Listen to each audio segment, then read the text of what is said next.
Keralam first എന്നുള്ള ഒരു ചിന്ത എല്ലാവർക്കും ഉണ്ടാകണം എന്ന് തന്നെയാണ് ഞാൻ പറയുന്നത്. ഒരു കഴിഞ്ഞ എത്രയോ നാളായിട്ട് ഇടതും വലതും മാറി മാറി ഭരിച്ച് കേരളത്തിൻ്റെ സാമ്പത്തിക സ്ഥിതി ഒരു വളരെ പരിതാപകരമായ ഒരു അവസ്ഥയിലേക്ക് കൊണ്ടുവന്നതെന്നെല്ലാം നമ്മൾ പറഞ്ഞു കഴിഞ്ഞു.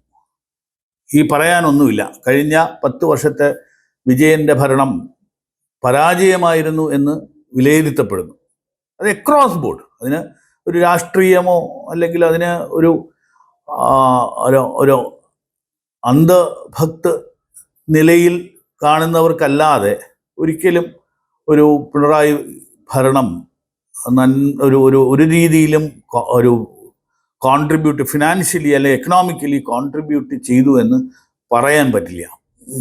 എന്നറിയാം, നമ്മുടെ IAS ഓഫീസേഴ്സും സിവിൽ സർവൻസും എല്ലാവരും വളരെ ശക്തമായിട്ട് ക്രിട്ടിസൈസ് ചെയ്തുകൊണ്ടിരിക്കുന്ന ഒരു ഒരു പതിറ്റാണ്ടാണ് നമ്മുടെ മുന്നിൽ കടന്നുപോയിരിക്കുന്നത്.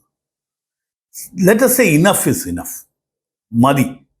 അപ്പോൾ ഇന്ന് നമുക്ക് ഒരു പുതിയ ഗവൺമെൻറ് വരുമ്പോൾ എന്താണ് ചെയ്യേണ്ടത്? അറ്റ്ലീസ്റ്റ് വി ഷുഡ് ഓൾ ഒരുമിച്ച് നിന്ന് നമ്മുടെ സംസ്ഥാനത്തിൻ്റെ സേവ് ചെയ്യേണ്ട കാലഘട്ടം വന്നു കഴിഞ്ഞു എന്നാണ് എനിക്ക് തോന്നുന്നത്.